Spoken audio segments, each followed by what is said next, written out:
Bismillahirrahmanirrahim. Assalamualaikum warahmatullahi wabarakatuh. Selamat berjumpa lagi dengan saya, Nunung Siti Sukaisi, dosen Prodi D3 Keperawatan UPI Kampus Sumedang. Pada kesempatan ini, saya akan membahas tentang fisiologi sistem saraf. Sebagaimana sudah dijelaskan sebelumnya dalam anatomi sistem saraf, bahwa di video yang selanjutnya akan dibahas tentang fisiologi atau fungsi daripada sistem saraf. Seperti kita ketahui bahwa unit fungsional terkecil dari saraf itu adalah neuron, di mana neuron itu akan saya review sedikit bahwa terdiri dari dendrit, sel body, akson, baik yang bermielin maupun tidak bermielin, kemudian sinaps. Masing-masing bagian ini mempunyai fungsi. Yang pertama adalah dendrit. Dendrit itu fungsinya adalah menerima sinyal. Dendrit inilah yang akan menerima sinyal dari luar tubuh kita. Kemudian dari dendrit, sinyal tersebut akan diteruskan ke sel body. Nah, sel body ini yang nanti akan mengintegrasikan sinyal. Jadi sinyal itu akan diintegrasikan oleh sel body dan nanti akan dilanjutkan ke akson. Nah, akson ini ada dua jenis. Ada akson yang bermielin, yaitu yang warna kuning di sini, atau ada juga akson yang tanpa mielin. Nah, fungsi mielin ini adalah mempercepat sinyal, karena fungsi daripada akson adalah mentransmisikan atau menyalurkan potensial aksi yang didapatkan dari sel body, kemudian nanti akan ditransmisikan oleh akson ke sinaps. Dan akson yang bermielin itu dapat mempercepat proses transmisi sinyal. Dan yang terakhir adalah sinaps. Sinaps ini berfungsi untuk mentransmisikan sinyal ke neuron selanjutnya, atau juga bisa ke organ yang sudah ditentukan. Secara garis besar, nervous system atau sistem saraf itu mempunyai dasar-dasar operasional. Yang pertama adalah menentukan jenis stimulus. Jadi stimulus yang didapatkan oleh sel saraf itu yang tadi sudah disebutkan bahwa akan ditangkap oleh dendrit, itu bisa dalam bentuk cahaya, suara, rasa, bau, ataupun sentuhan. Tentu saja ini akan ditangkap oleh indera kita, dan di indera tersebut terdapat saraf-saraf yang akan menerima stimulus dari luar tubuh kita. Kemudian setelah menentukan jenis stimulus, maka yang selanjutnya adalah menentukan intensitas sinyal stimulus. Apakah intensitasnya kuat atau lemah? Misalnya indera perabaan, yaitu kulit. Di kulit terdapat sel saraf. Nah, sel saraf di kulit tentu saja adalah untuk merasakan sentuhan yang ditangkap oleh saraf. Nah, sentuhan itu intensitasnya kalau lemah itu seperti mengusap-ngusap, itu intensitas lemah. Tapi ketika ada penekanan lebih, maka intensitasnya lebih kuat. Misalnya cubitan, pukulan, atau tekanan, nah itu adalah intensitas. Yang selanjutnya adalah mengintegrasikan respon dari berbagai sumber. Tentu saja, indera kita tidak hanya menerima satu stimulus. Mungkin beberapa stimulus itu bisa diterima oleh sel saraf. Contohnya, pada saat kita menonton televisi, stimulus atau jenis stimulus yang diterima adalah cahaya. Cahaya tentu saja akan diterima oleh sel saraf optik atau penglihatan. Dan secara bersamaan, kita juga mungkin mendengar suara dari televisi. Nah, otomatis mendengar itu diterima oleh sel saraf pendengaran. Sehingga dalam satu waktu yang bersamaan, kita bisa menerima berbagai macam stimulus. Dan otaklah yang akan atau sistem saraflah yang akan mengintegrasikan respon dari berbagai sumber tersebut. Yang terakhir adalah menginisiasi dan mengatur suatu tindakan.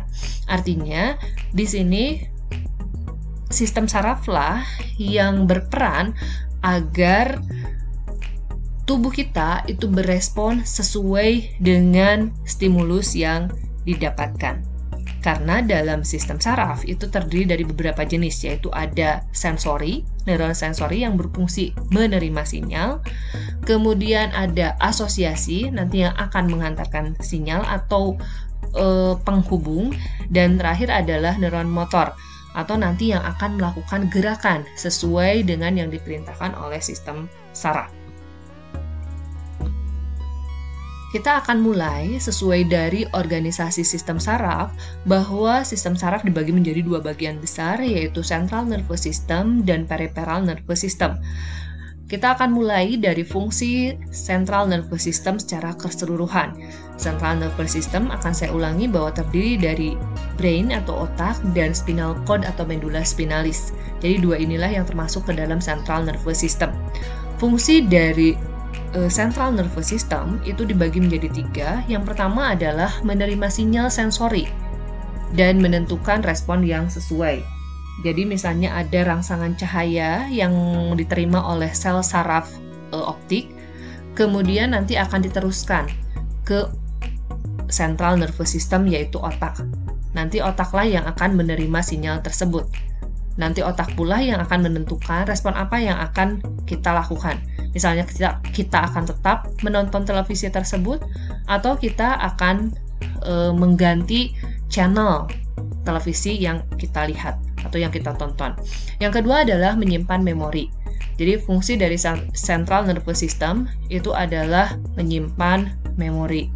Artinya pengalaman-pengalaman sebelumnya itu akan kita simpan dalam otak kita, kemudian kita bisa memanggilnya kembali ketika kita memerlukannya.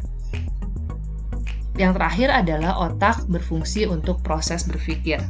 Artinya, apapun yang kita pikirkan, apapun yang kita putuskan, kemudian apapun yang kita lamunkan, itu merupakan kerja dari sistem saraf pusat. Nah, sistem saraf pusat itu ada yang lebih spesifik lagi, yaitu otak. Karena bisa dikatakan bahwa otaklah di sini yang merupakan pusat dari seluruh sistem saraf. Di mana otak juga merupakan pusat dari sistem saraf, sudah saya katakan tadi. Kemudian otak dan juga spinal cord ini menginterpretasikan sinyal dari saraf sensori dan menentukan gerakan yang sesuai dengan stimulus yang didapatkan. Dan gerakan yang sesuai itu sangat diperlukan untuk bertahan hidup. Jadi gerakan-gerakan yang kita lakukan dalam kehidupan kita atau selama kita hidup itu sangat dipengaruhi oleh keadaan otak kita. Misalnya kita digigit nyamuk dan kemudian kita merasa gatal, kemudian kita akan menggaruknya. Nah, itu adalah salah satu contoh gerakan yang sesuai dan diperlukan untuk bertahan hidup. Ya, itu fungsi daripada otak secara keseluruhan. Kita akan lihat lagi bahwa otak itu sangatlah kompleks. Tidak hanya tadi disebutkan otak saja, tetapi mempunyai bagian-bagian yang lebih kecil lagi, dan masing-masing itu mempunyai fungsi yang spesifik. Seperti sudah dijelaskan dalam video sebelumnya, bahwa terdiri dari bagian-bagian otak yang sangat kecil lagi. Kita akan membagi di sini sesuai dengan fungsinya menjadi 3, yaitu hindbrain, midbrain, dan forebrain. Kita akan mulai dari hindbrain. Ini hindbrain itu terdiri dari pons, cerebellum, dan medulla oblongata, termasuk di dalamnya adalah medulla spinalis. Medulla itu adalah mengatur fungsi otomatis. Jadi ketika kita bernafas, secara otomatis jantung kita berdetak, ya. Itu merupakan kerja dari medulla. Yang kedua adalah pons. Pons itu mengatur tahapan tidur. Karena manusia tidur itu ada tahapannya. Dari tahap tidur yang awal sampai dengan tidur yang lelap. dalam istilah kita ada yang namanya REM, Rapid Eye Movement, di mana tidur kita matanya itu terjadi pergerakan, dan yang selanjutnya adalah non-REM atau non-rapid eye movement, di mana pada saat tidur mata kita itu tidak bergerak. Dan yang ketiga dalam hindbrain itu ada cerebellum. Cerebellum fungsinya adalah mengkoordinasikan gerak dan menyimpan memori motorik. Artinya, gerakan kita bisa terkoordinasi dengan baik. Kita bisa memegang pensil dengan tepat, kita menulis dengan tepat atau presisi, atau juga kita bisa memukul. Nah, itu adalah mengkoordinasikan gerakan yang sesuai dan juga menyimpan memori motorik. Jadi kalau kita belajar misalnya, dulu kita tidak bisa menulis, sekarang kita sangat mudah sekali untuk menulis, itu karena cerebellum itu menyimpan memori motorik atau gerakan-gerakan yang kita pelajari. Kemudian yang kedua adalah midbrain. Midbrain ini letaknya di sini, jadi di atas hindbrain. Di sini adalah merupakan, kalau diibaratkan adalah polisi lalu lintasnya otak. Jadi di sini fungsinya adalah menyaring input sensori dan juga pusat konsentrasi. Selain itu juga pusat berpikir yang lebih tinggi, misalnya berpikir kritis. Ini letaknya ada di midbrain. Yang selanjutnya adalah forebrain. Jadi forebrain itu terdiri dari talamus. Nah, ini di sini adalah talamus. Kemudian di tengah, bagian tengahnya itu ada sistem limbik, dan terakhir adalah cortex. Nah, korteks itu yang sudah dibahas di anatomi sebelumnya, yang terdiri dari frontal lobe, temporal lobe, parietal lobe, dan occipital lobe. Masing-masing ini mempunyai fungsi yang spesifik juga, seperti misalnya talamus. Ini sebagai stasiun pemancar yang menangkap input sensori. Jadi diibaratkan ini adalah stasiun pemancar ya, yang bisa nanti menyebarkan stimulus-stimulus yang ditangkap oleh sensori kita dan menyebarkannya mau kemana nih, mau ke frontal, mau ke parietal, temporal, atau occipital. Yang selanjutnya adalah sistem limbik yang adanya sebetulnya di tengah. Sebetulnya ada di sini, ini sistem limbik. Kalau dipotong secara melintang ini akan terlihat seperti ini. Nah, ini adalah sistem limbik. Di sini adalah sebagai pusat emosional. Kita merasa senang, sedih, takut, gembira, berani, itu adanya di sistem limbik. Dan terakhir adalah korteks. Korteks itu identik dengan pusat intelektual kita. Pusat intelektual itu tentu saja berhubungan dengan membaca, menulis, berpikir, kemudian mendengar, dan sebagainya. Ini adalah pusat intelektual dari otak, yaitu korteks.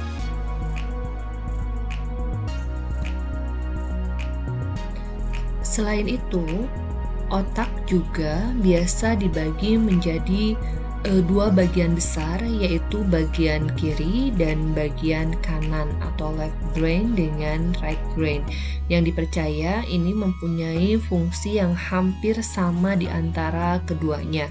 Mungkin teman-teman juga pernah mendengar bahwa ada orang yang dominan dengan otak kiri dan ada orang yang dominan dengan otak kanan.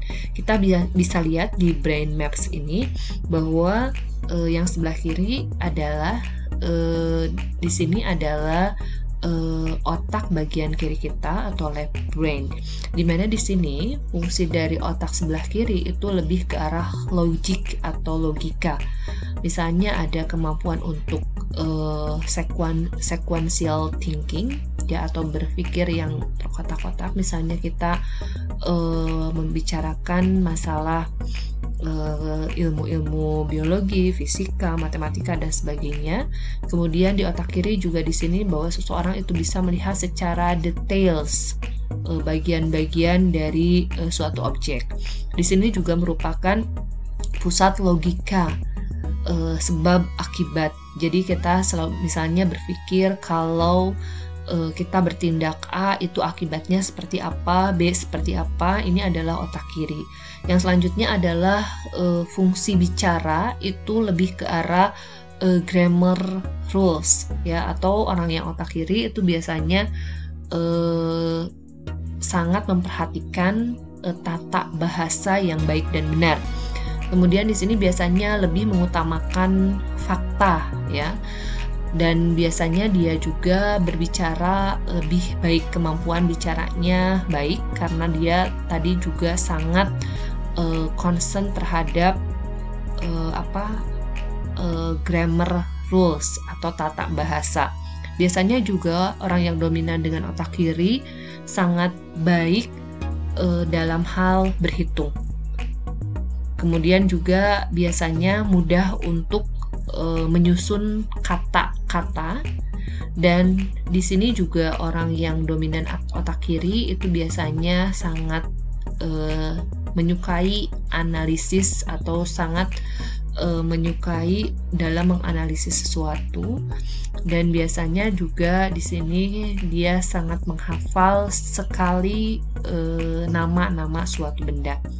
Di sini sebetulnya sangat bertolak belakang atau kebalikan dari otak kiri, yaitu otak kanan, di mana otak kanan itu biasanya sangat mengutamakan insight, jadi makna ya. Kemudian lebih dominan imajinasi. Jadi kalau tadi mengutamakan logik, kalau yang dominan dengan otak kanan itu imajinasi. Yang selanjutnya adalah lebih mudah untuk mengenal wajah, dan biasanya dia orientasinya terkotak-kotak. Orang ini biasanya tidak menyukai hal-hal yang to the point, tetapi menyukai hal-hal yang dramatikal. Kemudian menyukai puisi, musik, kemudian meditasi dan juga berdoa misalnya. Kemudian dia juga menyukai irama ya, dan juga seni. Nah, itulah perbedaan antara otak kiri dan otak kanan. Sebetulnya seseorang itu kedua otak ini berfungsi. Hanya biasanya yang lebih diasah terutama dalam pendidikan kita itu adalah lebih mengasah ke otak kirinya, sehingga mungkin otak kanan itu tidak diasah karena dianggap bahwa ini lebih rendah daripada otak kiri. Nah, tetapi baiknya memang kita bisa mengoptimalkan kedua sisi daripada otak kita. Setelah selesai kita membahas tentang central nervous system, kita akan lanjutkan ke peripheral nervous system atau sistem saraf perifer.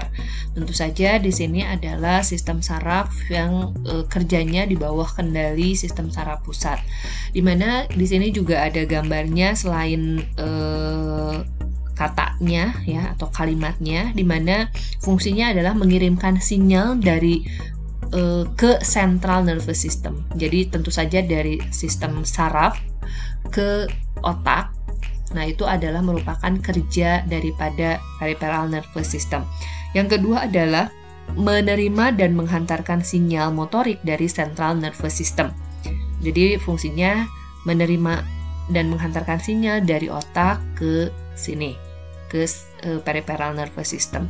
Dan kemudian menstimulasi efektor. Jadi sistem saraf perifer atau tepi ini juga yang nanti akan mempengaruhi organ-organ yang terdampak oleh atau yang dikendalikan oleh otak. Jadi misalnya ketika kita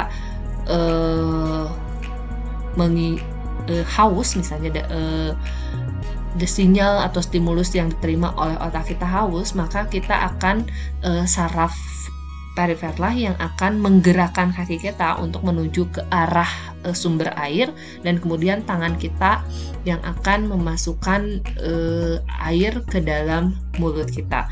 Nah, itu adalah otot-otot itu merupakan efektor. Kita juga dalam organisasi sistem saraf mengetahui bahwa peripheral nervous system itu terdiri dari dua jenis, yaitu somatic nervous system dan autonomic nervous system. Sebetulnya sistem saraf perifer itu dibagi menjadi dua bagian besar, sensorik dan motorik. Nah, yang motoriknya itu dibagi menjadi dua lagi, ada yang somatik, kemudian ada yang otomatik. Kita akan lihat terlebih dahulu yang somatik. Nah, yang somatic nervous system itu adalah motor neurons yang mengontrol kegiatan atau aktivitas yang kita sadari. Ya, biasanya mengaktifasi dari sistem otot skeletal atau otot-otot yang ada di rangka tubuh kita. Contohnya apa? Contohnya adalah yang kerja somatic nervous system adalah pada saat kita salaman. Nah, salaman itu adalah kerja otot yang kita sadari. Dan biasanya kita mengira bahwa refleks itu adalah kerja otomatik. Padahal refleks itu bukan kerja daripada sistem saraf otomatik. Meskipun kita merasa bahwa otomatis ketika refleks itu adalah otomatis, padahal bukan, tetapi refleks itu masuk ke somatik. Mengapa? Karena refleks itu lebih cepat reaksinya karena tidak sampai ke otak. Jadi stimulus yang disampaikan oleh sistem saraf sensori itu tidak sampai ke otak tetapi hanya ke medula spinalis sehingga gerakannya lebih cepat. Yang selanjutnya selain somatik juga ada otonomik. Yang otonomik atau yang otomatis ini tentu saja kebalikan dari somatik, di mana otonomik ini adalah kegiatan yang tidak kita sadari atau tidak dalam kendali pikiran kita, di mana contohnya adalah pergerakan-pergerakan organ-organ dalam tubuh manusia. Misalnya di sini ada contohnya jantung, kemudian usopagus. Gerakannya itu tidak kita sadari, tetapi mereka tetap bergerak. Meskipun kita tidak berpikir menggerakkan jantung itu tetap bergerak. Kemudian di sini juga gerakan-gerakan yang otonomik itu biasanya datang pada saat kita sedang relaksasi, meditasi, yang itu dapat menurunkan daripada stres. Ya, jadi itu dipengaruhi juga keadaan emosi seseorang. Nah, untuk sistem kerja saraf yang otonomik itu kita akan membagi menjadi dua. Yang pertama adalah sympathetic division dan yang kedua adalah parasympathetic division. Ini kerjanya juga sama-sama bertolak belakang, di mana sympathetic division itu adalah kerja dari sistem saraf yang otomatis dalam keadaan terjaga atau siap dan siaga. Jadi dalam keadaan kita siap siaga itu yang dominan adalah sympathetic division. Misalnya pada saat kita akan ujian. Nah, itu yang dominan pada saat kita menjelang ujian atau detik-detik kita mau ujian itu adalah sympathetic division. Biasanya ditandai dengan adanya peningkatan denyut nadi, peningkatan nafas, kemudian kontriksi daripada pembuluh darah, dan juga biasanya sangat mempengaruhi daripada sistem pencernaan kita, yaitu biasanya sistem pencernaan menjadi lebih dibatasi pada saat kita dominan saraf simpatik. Kita kan akan tidak merasa ingin makan ketika kita menjelang detik-detik menjelang ujian misalnya. Nah, yang kedua adalah parasympathetic division. Ini kebalikan dari simpatetik atau simpatis, di mana di sini adalah kebalikan dari siap siaga, berarti dalam keadaan kita itu sangat-sangat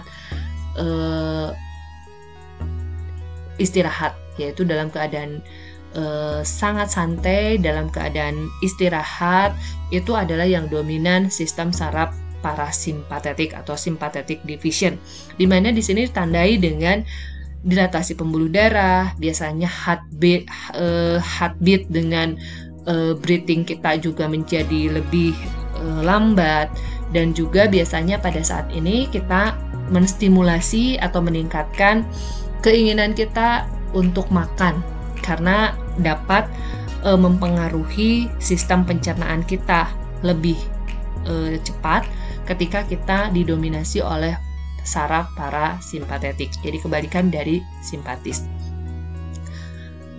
Rupanya cukup sekian penjelasan saya tentang fisiologi atau fungsi dari sistem persarafan.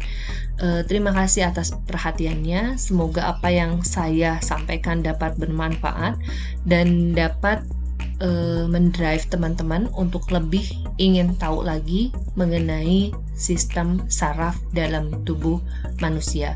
Billahi taufiq wal hidayah. Wassalamualaikum warahmatullahi wabarakatuh.